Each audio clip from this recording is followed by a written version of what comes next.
dalam mengkaji mengenai nasab Nabi Shallallahu Alaihi Wasallam ataupun nasab Ba'alawi, maksudnya nasab Ubaidillah bin Ahmad bin Isa Ar-Rumi, itu sebenarnya ada kesejajaran dalam pembuktiannya. Perlu dokumen sezaman, perlu dokumen eksternal. Kitab sezaman, loh memangnya harus ada kitab sezaman? Enggak perlu seperti itu. Kalau misalnya diharuskan ada kitab, iya kalau di situ ada yang ngarang kitab. Kalau enggak ada gimana? Mungkin maksudnya untuk mencari pembenaran bahwa naskah sezaman itu tidak ada. Bicara mengenai nasab-nasab yang lain termasuk nasab dari Trah Wali Songo juga sama. Saya minta mereka verifikasi. Buktikan nasabnya itu benar ke Robitotul Alawiyah. Kalau mereka yakin nasab mereka benar, enggak berargumentasi dong. Pakai ilmu nasab, pakai ilmu sejarah, datang ke Robitoh Alawiyah. Bukan dengan caci maki, bukan dengan kebencian, tapi dengan data, dengan kata, dengan argumentasi, dengan bukti yang menunjukkan kalau mereka bersambung ke Wali Songo saudara. Kalau enggak ada bukti, ya jangan paksa Robito untuk mengakui. Kira-kira jelas tidak? Jelas tidak? Ya. Jadi kita ini tidak berpihak kepada siapapun. Kalau seandainya ya, ini kita fair buka data. Kalau seandainya nasab Ba'alawi, maksudnya nasab Ubaidillah menjadi tokoh kunci, tidak terverifikasi dengan naskah sezaman dan naskah eksternal, maka cukup diimani dan tidak perlu dibawa ke ruang publik, apalagi dalam konteks kapitalisasi nasab. Begitu juga kalau Trah Wali Songo, ada tokoh kuncinya yang kemudian tidak bisa terverifikasi dalam konteks naskah sezaman, dokumen yang sezaman, ataupun dokumen eksternal, cukup itu diimani dan tidak perlu adanya kapitalisasi nasab. Fair kita bicara. Ya, dua-duanya. Dua-duanya. Ya. Jadi, jangan sampai ada framing bahwa kita ini berpihak pada salah satu kelompok. Kebanyakan orang-orang ini nggak paham apa yang kita bicarakan. Iya kan? Mereka ini sebetulnya memframing kita ini sebagai orang yang tidak cerdas. Kita ini basisnya pada data. Kan selama ini kita diskusi. Iya kan? Nah, karena ini berkaitan dengan peringatan Nabi Muhammad SAW. Mau tidak mau kita mengaku sebagai Muslim, sekali lagi, siapapun yang mengaku sebagai Muslim harus belajar secara nalar, bukan sekedar iman, ya, bukan sekedar keyakinan, harus belajar secara nalar, secara akademik, untuk semakin menguatkan iman kita ketika kita membawa persoalan nasab Nabi Shallallahu Alaihi Wasallam dalam konteks di luar tradisi Islam. Apakah bisa dipertanggungjawabkan? Apakah bisa diverifikasi? Nah, itu yang penting. Kemarin kita sudah menyajikan 2 data. Apakah Pak Ali malam hari ini mau menyajikan data yang lain mungkin? Ya, saya akan berikan data bahwa ada orang yang nyinyir ya. Tahu nyinyir Pak ini. Seakan-akan tidak mungkin data sezaman pada era Nabi Muhammad Sallallahu Alaihi Wasallam itu bisa ditemukan. Mungkin maksudnya untuk mencari pembenaran bahwa naskah sezaman itu tidak ada.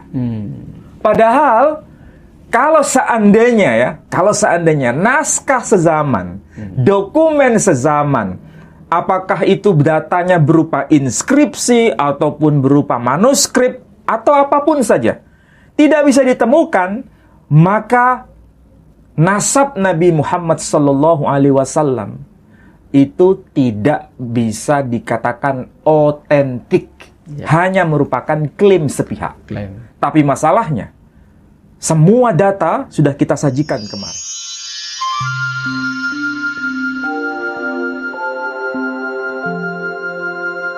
Kalau membandingkan nasabnya Ba'alawi, harusnya yang dipakai juga kepada nasabnya Nabi Muhammad yang menyambung ke Ismail. Itu dia mungkin disangkakan harus urut dan dokumennya harus ada gitu. Mungkin Pak Ali bisa menjawab dulu soal ini. Ya, baik. Kalau kita cermati dari hasil diskusi yang ada di medsos, dari semua lapisan, baik dari kalangan yang pro tesisnya Kiai Imad, ataupun yang kontra dengan tesisnya Kiai Imad, nampaknya pembahasan nasab mengenai kaum Ba'alawi itu belum selesai. Tapi sebenarnya ya, yang kita bahas itu urgennya itu bukan pada nasab Ba'alawi saja, tapi nasab dalam konteks umum.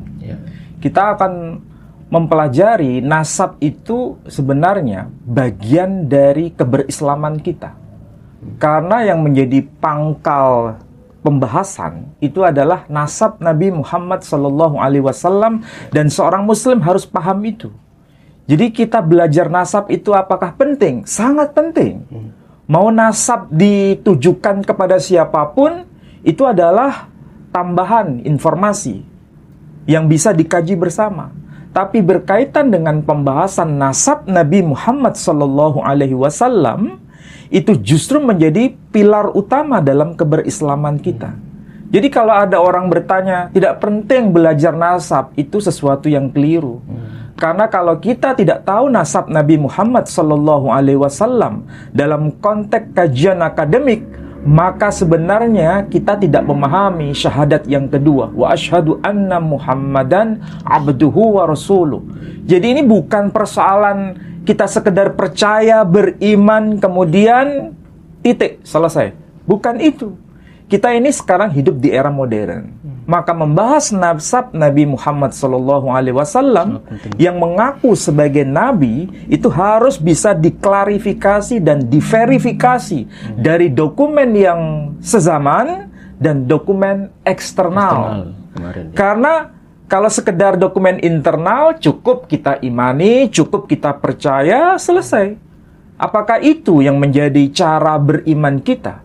Tentu menjadi tanda tanya besar.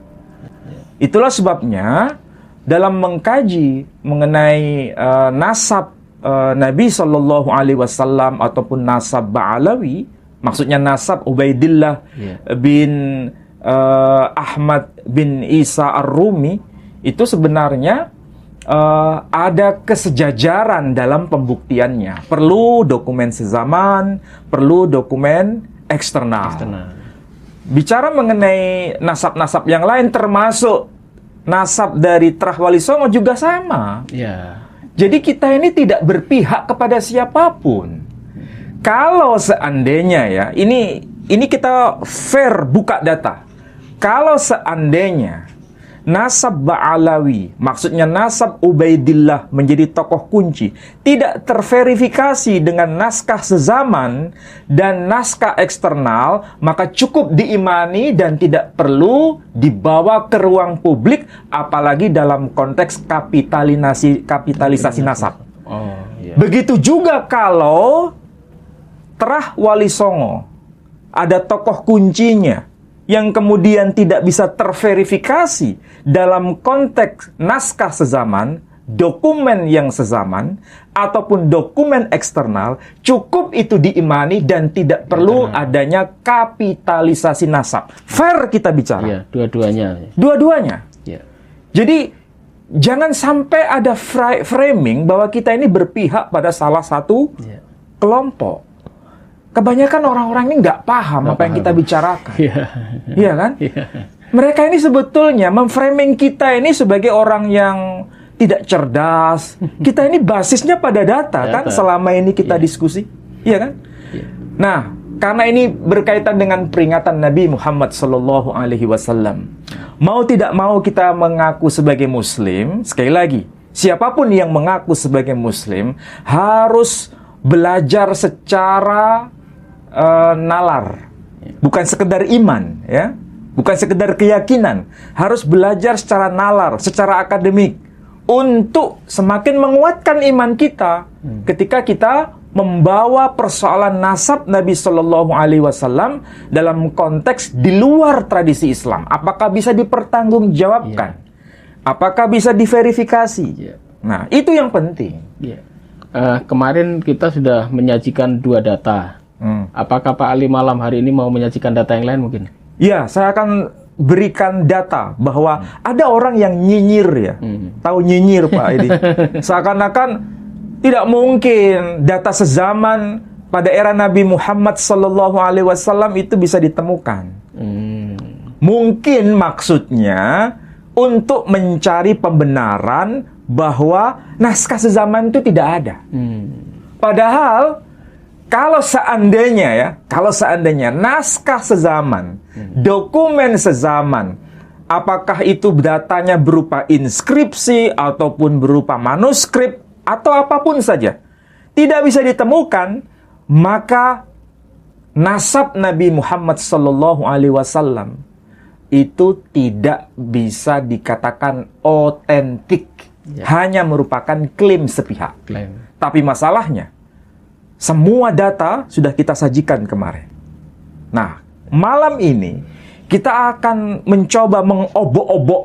Saya gunakan istilah lebih gampang dipahami. Kita akan mengobok-obok dokumen sumber-sumber Kristen. Itu sangat signifikan. Saya ulangi lagi. Dokumen Kristen sebagai sumber utama, itu sangat signifikan untuk dipelajari oleh siapapun dalam hal melacak nasab Nabi Shallallahu Alaihi Wasallam. Artinya dia bukan tokoh fiktif, itu tokoh historis. Sebelum ke sana Pak Ali, karena di luaran juga menuduh kita ngapain juga pakai dokumen-dokumen Kristen. Sebetulnya ini pendengar ini harus paham ya. Karena apa? Karena kita ini membahas masalah nasab Nabi itu tidak lepas daripada kitab pertama adalah agama yang paling tertua adalah Yahudi, kedua Kristen. Dan kitab Yahudi ini kitabnya diwariskan ke Kristen juga yang di Perjanjian Lama. Mau tidak mau, kita kalau membahas masalah nasabnya Nabi Muhammad, kan ada hubungannya dengan Nabi Ismail, Nabi Ibrahim. Sementara dokumen dari Nabi Ibrahim itu yang pertama kali yang pegang kan orang-orang Yahudi. Tulisan Ibrani ya. Kemudian diturunkan kepada orang-orang Kristen dan diteruskan oleh romo-romo, pastor dan sebagainya, dan para bishop yang paling tertua itu ya kemarin Pak Ali bahkan ada tampilkan foto-fotonya kemarin. Jadi para pendengar, para viewer, tolong dipahami di sini kalau Pak Ali bilang dokumen dari orang-orang Kristen, bukannya kita ini mendukung orang-orang Kristen, pro Kristen, tidak, tetapi kita ini berbicara masalah data. Dan data tidak mengenal agama. Apapun itu netral kita. Yang penting data, mau dari Yahudi, dari agama Kristen, bahkan kapan hari kita bahas juga data dari Syiah pun bisa dipakai. Bahkan data dari Hindu ada. Bahkan data dari Hindu kemarin juga dibongkar data dari Hindu. Silakan Pak Ali, silakan. Ya, begini. Jadi kalau kita membahas nasab Nabi Muhammad Sallallahu Alaihi Wasallam dari dokumen atau sumber-sumber Kristen, itu memang benar-benar sangat-sangat signifikan. Saya tidak berkata sangat signifikan, tapi sangat-sangat signifikan. Berarti sangat penting, sangat urgent. Kenapa? Dokumen-dokumen Kristen sebagai sumber otentik itu ternyata ditulis itu relatif sezaman dengan peristiwa. Maksudnya relatif sezaman dengan sang tokoh Nabi Muhammad yang bernama Muhammad Sallallahu Alaihi Wasallam. Itu memang bukan tokoh fiktif, tapi tokoh historis. Dan dokumen ini kita tidak bicara mengenai dokumen Islam. Eksternal. Bukan berarti dokumen Islam tidak penting ya. Ada. Dokumen Islam itu sudah mencatat, sudah lengkap. Tapi itu kan klaim kita, klaim sebagai seorang Muslim. Dan itu dokumen internal. Tidak bisa diverifikasi dengan dokumen eksternal, maka ini hanya sekedar klaim sepihak.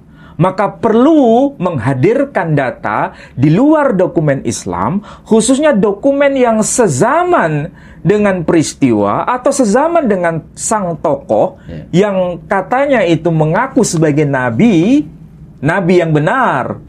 Maka perlu adanya riset bersama. Ya. Nah, kita yang akan coba soroti itu memang menjadi bukti bahwa Nabi Shallallahu Alaihi Wasallam yang bernama Muhammad Shallallahu Alaihi Wasallam itu memang namanya tercatat pada abad ke-7, Pak Edi. Namanya. Ada dokumen. Ada dokumennya. Coba ya bisa tampilkan di situ ya namanya. Nah ini coba ya perhatikan. Ini yang sudah diterjemahkan dalam bahasa Inggris ya. Dan ini menjadi buku daras karena dokumennya itu sebetulnya ini Pak Edi. Abad keberapa ini? Abad ke-7. Jadi abad ke-7 Masehi ini aslinya ditulis dalam bahasa Armenia. Pak Edi tahu bahasa Armenia itu di mana? Di kawasan dekat Turki.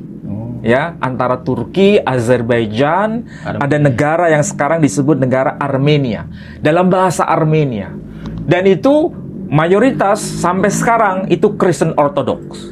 Jadi bukan Kristen Jawi Wetan. Kalau Kristen Jawi Wetan ini Indonesia. Muncul era sekarang ya. Tapi ini era Kristen Ortodoks, era Kristen purba. Ya, sangat-sangat purba. Makanya ada gereja Armenia, yaitu Kristen purba. Ini dokumen abad ke-7 Masehi. Coba perhatikan Pak Edi. Ini yang sudah dilatinkan ya, yang ini yang sudah diterjemahkan ke dalam bahasa Inggris. Perhatikan di sini. Saya terjemahkan saja ya, supaya langsung para netizen atau para pemirsa memahami. Pada masa ini ada seorang dari kalangan mereka, ya. Salah satu di antara mereka itu ada seorang laki-laki dari antara keturunan Ismail yang bernama Muhammad. Jadi pada abad ke-7 sudah tertulis nama Muhammad. Pertanyaannya sekarang, Nabi Muhammad SAW itu meninggal tahun berapa? 632 Masehi. Itu dokumen abad keberapa? 7 ya. Abad ke-7. Jadi, abad ke-7 Masehi, Nabi Shallallahu Alaihi Wasallam wafat tahun 632 Masehi. Dokumen abad ke-7 dalam bahasa Armenia sudah mencatat salah satu di antara keturunan Ismail itu ada yang bernama Muhammad. Ya kan? Namanya Muhammad. Dan ini kaitannya dengan pengajaran sang tokoh yang bernama Muhammad itu merujuk pada pengajaran keagamaan iman Abraham. Ya, disebutkan di situ. Meskipun ya teks bahasa Armenia ini tidak mengakui Muhammad sebagai nabi. Tetapi minimal ada pengakuan bahwa tokoh ini tokoh historis dari Ismail yang mengajarkan mengenai iman Abraham yang bertabrakan atau berseberangan dengan iman Kristiani. Jadi ini selain dokumen sezaman, juga dokumen eksternal, Pak Edi. Jadi kalau dalam Al-Quran tertulis nama Muhammad Sallallahu Alaihi Wasallam, wajar. Karena apa? Dokumen internal. Tapi kalau ini dokumen eksternal, apalagi dokumen yang sezaman. Ini baru menyebut nama Muhammad, nama tokohnya. Ada juga yang tidak menyebut nama tokoh, tapi hanya gelarnya saja. Tapi gelarnya itu langsung menohok pada pribadi yang dimaksud, sang nabi itu, atau sang nabi palsu itu. Nah, coba lihat pada teks yang ditulis oleh ini ya, sebentar, mungkin yang satunya Pak Edi, Doktrina Yakobi mungkin. Ini Pak Edi.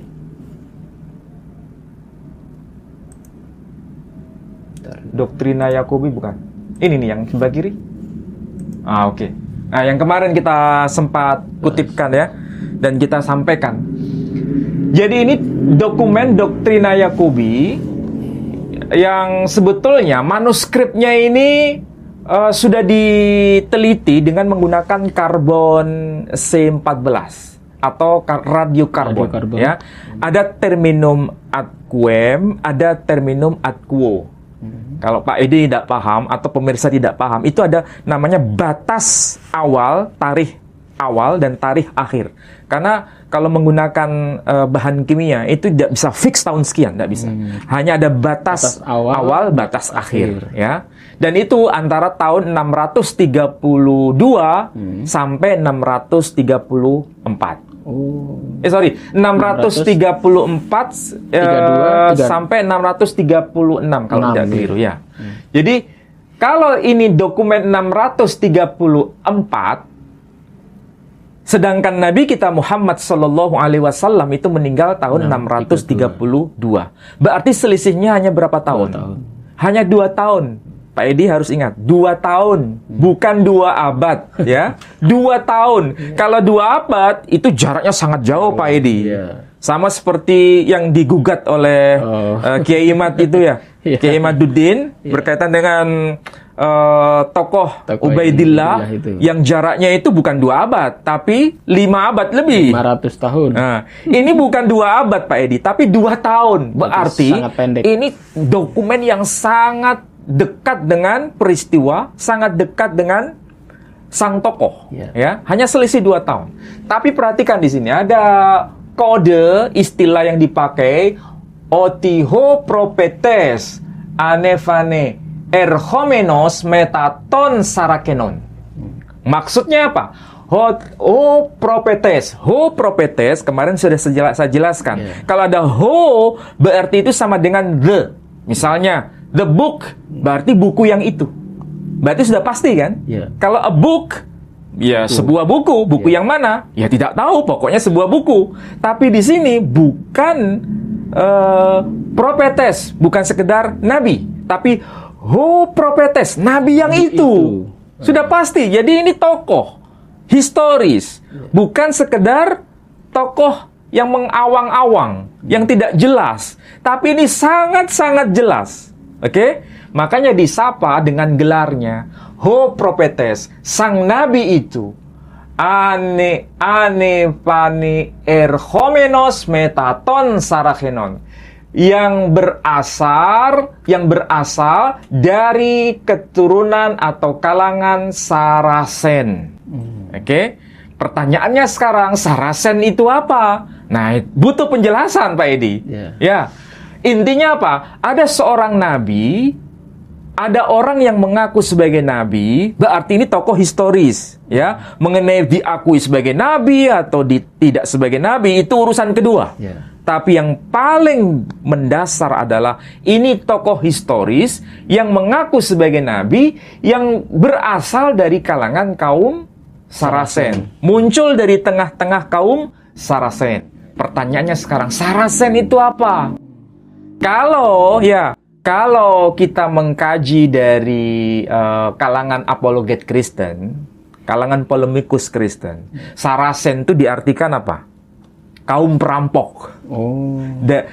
Dalilnya apa?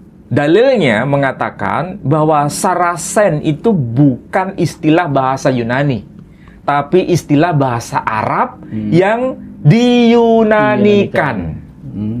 Jadi bahasa Arab yang diyunanikan. Dari kata Arab apa? Dari kata sarrokun.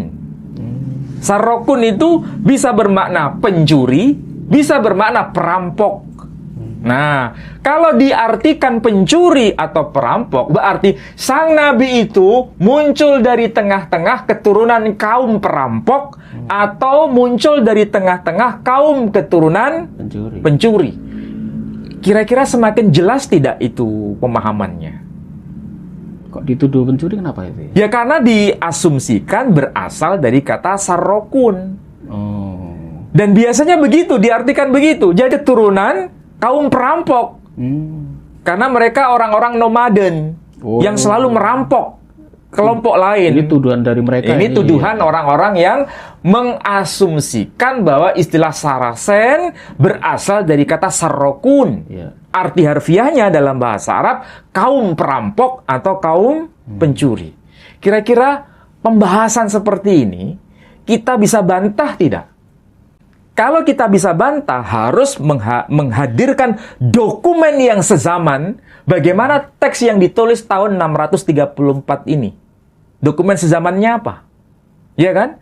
Dokumen yang lain apa yang bisa menjustifikasi bahwa istilah Sarasen itu bukan bermakna Sarokun, kaum perampok atau kaum pencuri. Ya. Dokumennya apa? Kan begitu. Ya. Iya kan? Tahu maksud saya Pak Ya, Edi? betul. Maksudnya dokumen eksternalnya ya? Ini karena tuduhan dari orang-orang yang memang kalau dari orang Kristen pasti dia kan tidak suka dengan orang-orang Islam. Ya. Dianggap nabi palsu lah, dianggap keturunan kaum perampok lah, iya. Apalagi ada tuduhan dari keledai liar lah, seperti itu ya. Makanya kita perlu dokumen sezaman, dokumen eksternal. Untuk Ingat, menjawab ini. dua kata kunci Pak Edi, Harus ada dokumen sezaman dan dokumen eksternal. Apa ada ini, Pak Ali? Ada. Nah, coba lihat dokumen yang ditulis oleh seorang uskup, ya, uskup yang hidup pada saat Nabi masih hidup. Ya. Uskup Isidoro Epsifile namanya. Isidore Epsifile. Coba yang dokumen agak coklat. Ada tulisan itu ya? Ada. Yang tadi. Oke. Sekarang ya. Nah, perhatikan di sini dulu. Coba, ini saya berikan catatan supaya paham. Jadi, ada Bapak Gereja Patristik namanya. Ya, gereja patristik itu bapak-bapak gereja, tokoh-tokoh gereja yang hidup hampir sezaman dengan murid-muridnya Yesus Kristus. Jadi jaraknya tidak terlalu jauh. Jadi ini murid-muridnya Yesus Kristus. Ya. Sekali lagi, murid-muridnya Yesus Kristus. Jadi secara sanad keilmuan itu dekat. Ya. Kemudian tokoh ini salah satunya adalah Eusebius. Ini seorang sejarawan gereja paling awal. Kalau kita ini kitab tarikh berkaitan dengan Nabi Shallallahu Alaihi Wasallam atau kitab sirah ya.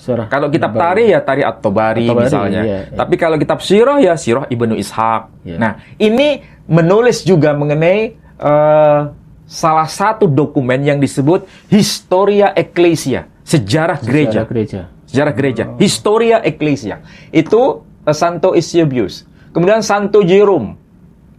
Kemudian setelah Santo Jerome ya dilanjutkan oleh Uskup Isidore of Seville. Perhatikan, Uskup Isidore of Seville itu lahir tahun 560 sampai 636 Masehi. Ya, coba bandingkan dengan tahun kelahiran dan tahun wafatnya Nabi kita Muhammad Sallallahu Alaihi Wasallam. Nabi kita ini tahun lahirnya 571 Masehi. Meninggal tahun 632 Masehi. Intinya, sebelum Nabi kita Muhammad Sallallahu Alaihi Wasallam dilahirkan, Uskup Isidore of Seville sudah dilahirkan. Sebelum Nabi kita Muhammad Sallallahu Alaihi Wasallam meninggal dunia, wafat, Uskup Isidore of Seville masih hidup. Masih hidup berapa tahun? 4 tahun. Masih hidup 4 tahun kemudian. Berarti tokoh yang bernama Uskup Isidore of Seville itu hidup sezaman dengan Nabi kita Muhammad Sallallahu Alaihi Wasallam ataukah tidak? Sezaman, mulai kecil. Sezaman. Perhatikan ya, sezaman. Apa yang tertulis di buku beliau? Buku beliau judulnya adalah Etimologia. Dalam bahasa Latin dia tulis. Apa yang tertulis di situ? Nah, perhatikan di sini. Ini karyanya. Judulnya adalah Liber Etimologia. Agak ke sana Pak Edi. Yang saya kasih tanda, yang ada tanda panah, dibesarkan aja. Nah, di sini tertulis Pak Edi, agak besar.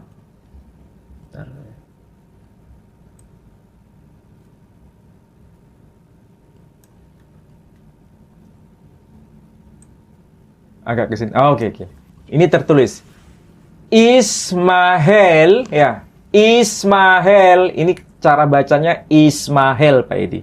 Huruf S itu seperti huruf F. Ya. Ismail, Fili Abraham, Aquo, Ismaelit qui nux corrupto nomine Sarakeni quasi asara. Nah, di sini jelas kan? Saya ulangi lagi.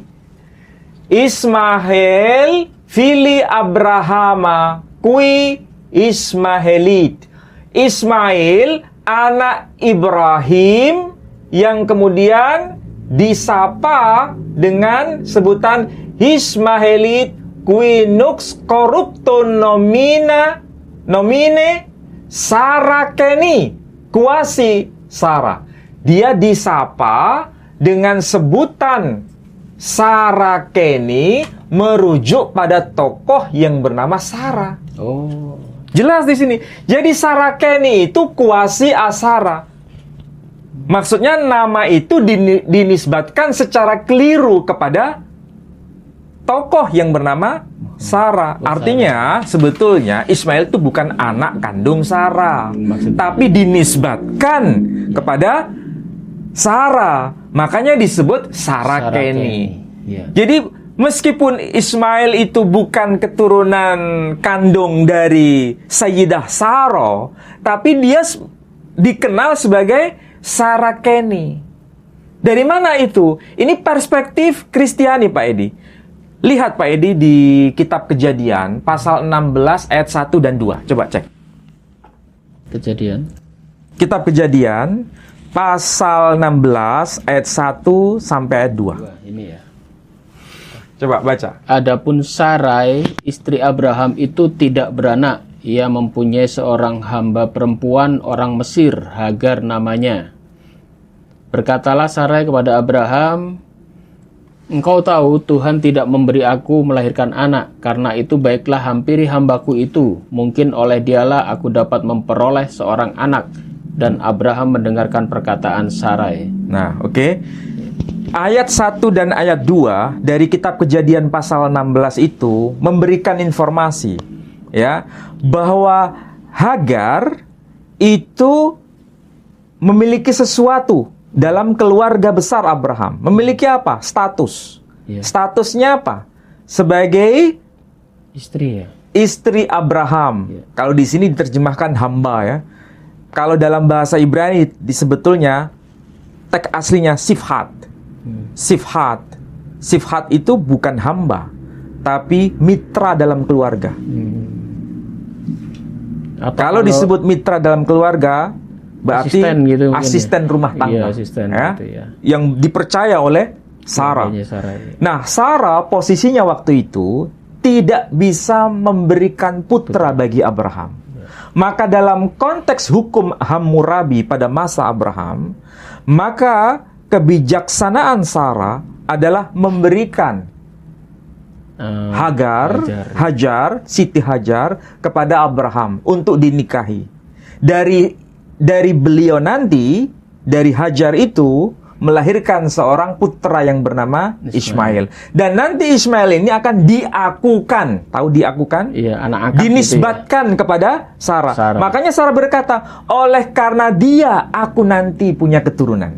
Berarti, dalam konteks masa purba, Ismail itu memiliki dua status. Status anak biologis dan status sebagai anak yuridis. Kalau dia statusnya anak biologis, itu anak dari perempuan yang bernama Hajar. Kalau dia statusnya sebagai anak yuridis, secara hukum, maka dia adalah anaknya Sarah. Itulah sebabnya Sarah berkata, oleh karena dia, maksudnya oleh karena Hajar, aku akan punya keturunan. Dianggap beliau ini putranya Sarah. Coba lihat tuh ayat yang kedua, coba baca. Berkatalah Sarai kepada Abraham, engkau tahu Tuhan tidak memberi aku melahirkan anak. Karena itu baiklah hampiri hambaku ini, mungkin oleh dialah. Maksudnya siapa? Mungkin oleh Hajar. Maksudnya. Aku dapat memperoleh seorang anak. Jelas kan? Berarti ini konteksnya adalah anak yuridis. Statusnya anak yuridis. Itulah sebabnya Ismail juga disebut sebagai Sarakeni. Nah, coba kembali ke teks yang tadi. Tulisan dari Isidore of Seville, Uskup Isidore of Seville. dari penegasan Uskup Isidore of Seville yang sezaman hidupnya dengan Nabi Muhammad SAW, itu kan berarti rekaman kolektif pada eranya. Ya, rekaman kolektif. Bahkan rekaman kolektif ini ada sanad dengan Santo Yerum yang hidup pada abad sebelumnya. Ada sanad dengan Eusebius yang hidup pada abad ketiga. Sampai ke Yesus. Dan ini berarti kalau bahasa para pengkaji ilmu nasab itu suhrah wal istifadhah. Ya kan? Sudah suhrah wal istifadhah bahwa istilah Sarakeni itu merujuk pada nama Sarah, bukan merujuk pada kaum perampok atau kaum pencuri. Yang tuduhan pertama tadi. Iya kan? Ini dokumen yang sezaman dan eksternal, Pak Edi. Jadi kalau kita membantah orang yang menuduh begini dan begitu, cukup hadirkan dokumen sezaman dan dokumen eksternal. Yang menjawab pertanyaan tadi itu ya. Iya. Jadi jelas di sini istilah Sarakeni itu kuasi asara. Jadi ada kaitan dengan nama Sarah. Itulah sebabnya namanya nanti itu disebut Sarakeni. Dan di sini ditegaskan, ya, selain disebut Sarakeni kuasi asara, disebut juga Agareni ab Agar, keturunan disapa dengan sebutan Agareni, putra dari Agar. Jadi Ismail itu punya statusnya dua. Keturunan Hagar, juga keturunan Sarah. Keturunan Hagar secara biologis, keturunan Sarah secara yuridis. Ya. Ini bahasa apa ini, Pak? Ini bahasa Latin, Pak Edi. Ini bahasa Latin. Tapi aslinya dia nulis bahasa Latin. Bahasa Latin. Ini aslinya masih manuskrip asli. Manuskrip. Ini manuskrip, Pak Edi. Dan sudah diterjemahkan ke dalam bahasa Inggris. Silakan kalau yang tidak ngerti bahasa Latin bisa membaca versi bahasa Inggrisnya. Diterbitkan oleh Cambridge University Press. Sudah diterbitkan. Bukan kampus ecek-ecek, Pak Edi. Ini kampus yang terkenal di dunia, ya. Dan dokumennya ya, ini dasarnya ada. Oke? Jadi, dari sini kelihatan ya, dokumen yang sezaman menyebutkan bahwa Ismail disapa dengan sebutan Sarakeni. Ya, anaknya Sarah, keturunan Sarah. Nasabnya nyambung kepada Sarah, tapi nasab dalam konteks yuridis. Tapi kepada Hagar, konteksnya adalah nasabnya biologis. Oke, jadi kalau dari sini ya, coba kalau supaya nanti lebih paham di sini ya. Jadi ini saya tulis ulang. Jadi Ismail fili Abraham aku Ismailit kin corrupto nomine Sarakeni kuasi asara agarene ab agar. Ini saya terjemahkan begini. Ismail anak Abraham. Kaum keturunan Ismail mengidentifikasi diri mereka secara keliru dengan sebutan Sarakeni. Seolah-olah keturunan dari Sarah. Mereka sejatinya disebut kaum Agareni, kaum keturunan dari Hagar. Ini perspektif dari Kristiani. Oke? Tapi mereka tidak menolak bahwa sebutan Sarakeni itu memang dinisbatkan kepada Sarah. Tapi yang menjadi objek siapa itu? Kaum Ismail. Jadi Sarakeni itu hanya untuk kaum siapa? Kaum Ismail. Bukan keturunan selain kaum Ismail. Saya ulangi lagi. Sarakeni itu dinisbatkan kepada kaum keturunan Ismail. Bukan kaum keturunan selain kaum Ismail.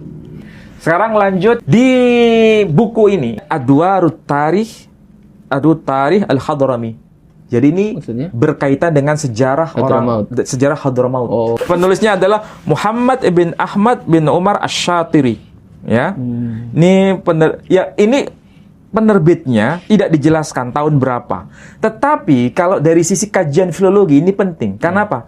Pemiliknya itu memberikan catatan. Catatan kalau dalam kajian filologi, catatan scholia. Catatan pinggir, catatan kepemilikan. Nah, ini ditulis oleh penulisnya pemiliknya ini tahun 1924 Masehi. Oh, itu tulisan ya kan? Tangan masih asli. Iya. Berarti ini mem itu Masehi. Berarti ini tahun 1924. Berarti buku ini pasti dicetak sebelum 1924 logikanya kan begitu. Ya. Iya kan? Berarti sebelum tahun ini 1924. Berarti sebelum Indonesia merdeka atau Sudah sudah? lama ya. belum Sebelum merdeka. Indonesia merdeka, buku ini sudah Ada ya? menjadi milik seseorang. Iya. Ya kan? Berarti ini buku ini dicetak sebelum Indonesia merdeka. Ya. Ya. Apa yang penting di sini? Nah, di sini Pak Edi harus tahu. Di sini ada penjelasan. Ya. Al-Arab al-Musta'ribah. Ini orang Arab yang diarabkan. Bukan asli Arab. Disebutkan ada penjelasan di sini Pak Edi. Fahum nasl Ismail ibn Ibrahim alaihi wassalam wa yuqala lahum al-Adnaniyun wa hum qabail katsira. Ya. Ma'rifah faminhum Tamim wa Ghatfan wa Kinanah wa minha Quraisy wa minhum Bani Hashim, dan dari Bani Hashim ini nanti muncul yang namanya Muhammad sallallahu alaihi wa alihi wasallam. Baru muncul. Jadi kalau begitu, ya, ada suku-suku penting Bani Tamim. Ya. Kemarin sudah bahas ya. Bani Tamim itu keturunan Ismail. Kemudian Bani Kinanah, keturunan Ismail. Dari Kinanah ini muncul suku Quraisy. Dari Quraisy ini muncul Bani Hashim. Jadi coba perhatikan, Nabi kita ini kan ada nasabnya ya. Muhammad sallallahu alaihi wasallam bin Abdullah bin Abdul Muttalib bin Hashim bin Abdi Manaf bin Qusay bin Kilab bin Murrah bin Ka'ab bin Lu'ay bin Ghalib ibn Fikhr alias Quraisy. Tadi disebutkan di sini Quraisy. Keturunan Ismail. Al-Adnaniyun. Ya kan? Dan itu disebut sebagai Arab Musta'ribah, ya, bukan Arab Aribah, Arab Musta'ribah, keturunan Ismail. Jadi disebut Fikhr alias Quraisy. Bin Malik bin Nadr bin Kinanah bin Khuzaimah bin Mudrika bin Ilyas bin Mudhar bin Nizar bin Ma'ad bin Adnan. Makanya disebut Adnaniyun. Ya. Nah, dari sini nanti sampai ke puncak yang namanya siapa? Ismail atau Yishmael bin Avraham. Ya. Di halaman 24 dikatakan al-Arab al-Arabi al-Arab al-Aribah, ya. Al-Arab al-Aribah. Jadi orang Arab yang disapa dengan Arab Aribah. Siapa itu? Haula hum al-Qahtaniyun, dalam kurung au al-Yamaniyun. Jadi di sini disebutkan haula hum al-Qahtaniyun au al-Yamaniyun. Jadi yang dimaksud orang-orang Qahtan, keturunan Qahtan, itu nama lainnya orang-orang Yaman. Nah, siapa itu orang-orang Yaman? Siapa itu yang disapa dengan sebutan al-Qahtaniyun? Itu keturunan Qahtan. Siapa itu Qahtan? Yoktan. Keturunan Yoktan. Kalau bahasa Arabnya Qahtan, bahasa Ibraninya Yoktan. Keturunan dari Eber, tapi bukan keturunan dari Pelek. Dan itu bukan ada kaitan dengan Ibrahim. Tidak ada kaitan dengan Ismail. Itu dari keturunan Nabi, kemudian ini dari yang Yaman itu. Kalau yang di sini Al-Arab Al-Musta'ribah itu keturunan Nabi Ismail, keturunan Ibrahim.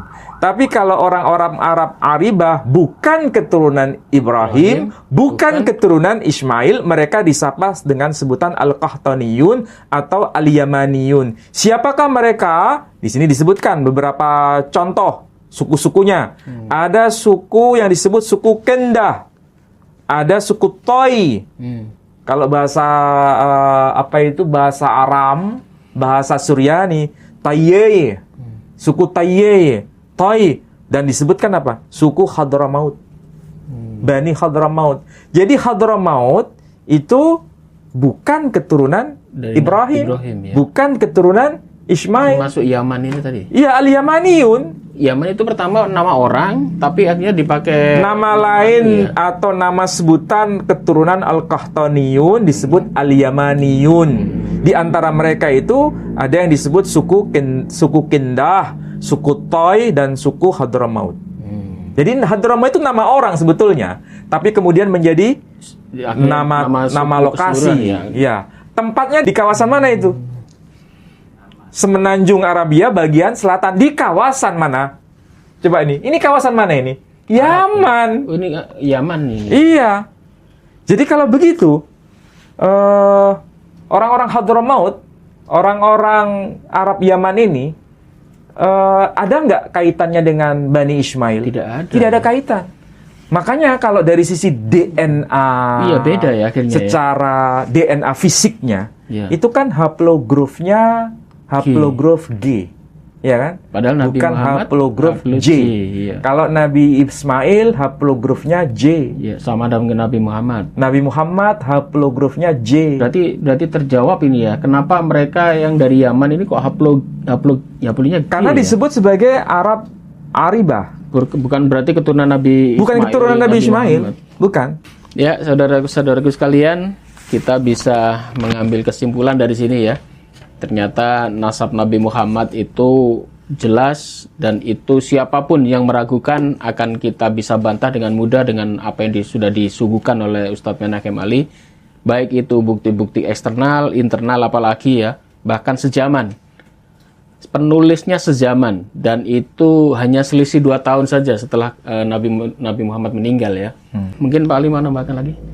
Saya kira sudah jelas bahwa Nabi kita Muhammad Sallallahu Alaihi Wasallam tidak ada seorang pun bapak gereja yang hidup pada masa kerasulan Nabi kita Sallallahu Alaihi Wasallam yang menolak bahwa beliau sebagai tokoh historis. Ya. Bukan tokoh fiktif, tapi tokoh historis. Dan mereka ini sebagai bapak gereja generasi purba yang sezaman dengan Nabi kita Sallallahu Alaihi Wasallam, termasuk Uskup Isidore of Seville. Kemudian kemarin kita bahas dengan Uskup Sophronius. Hidup sezaman dengan Nabi Sallallahu Alaihi Wasallam, juga tidak mengingkari bahwa Nabi kita Sallallahu Alaihi Wasallam itu nasabnya nyambung kepada Ismail, yang juga disapa dengan sebutan Ismaeliton, disapa dengan istilah Sarakeni atau Saracen, juga disapa dengan sebutan Agareni. Jadi ini subjeknya satu, yakni kaum Ismail. Tidak ada seorang pun yang menolak itu. Saya kira sudah cukup yang saya sampaikan. Dan sekali lagi saya ingatkan, pembahasan kita ini bukan karena kita membenci satu pihak ya. Seakan-akan kita kok nyoroti Mbak Alawi terus ini. Bahkan kita dicap macam-macam di luar sana. Ini pembahasan ilmu ya, ilmu pengetahuan, dan ini wajib Anda ketahui. Hilangkan dulu prasangka, hilangkan dulu fanatik buta atau fanatik pada seseorang ya. Bahkan tadi Ustadz Menachem Ali, ukuran ini juga diterapkan pada semuanya. Baik itu nasabnya Nabi Muhammad, baik itu nasabnya Nabi Musa, kemarin kita bahas Nabi Musa ya, bahkan sampai ke Nabi Adam. Dan itu mungkin kita sentil-sentil juga nasabnya Ba'alawi. Demikian juga nasabnya Wali Songo, kalau perlu juga diterapkan hal yang sama. Ini masalah ini kita membahas masalah keilmuan. Bukan kita hanya menyoroti satu pihak dan kita memihak pada pihak yang lain ya. Tidak ada manfaatnya kita miak-miak, Pak. Nggak ada manfaatnya, nggak ada untungnya, nggak dapat duit juga. Jadi yang kita bahas di sini juga khusus masalah ilmu, nasab dan ilmu, berdasarkan data. Tidak omong kosong ya. Semua data sudah ada, bahkan Pak Ali sudah bawa bukti-buktinya lengkap. Demikian dari saya. Kemudian dari Ustadz Menachem Ali, sekali lagi kami mohon maaf jika ada salah kata. Wabillahi taufik wal hidayah. Wassalamualaikum warahmatullahi wabarakatuh. Waalaikumsalam warahmatullahi wabarakatuh.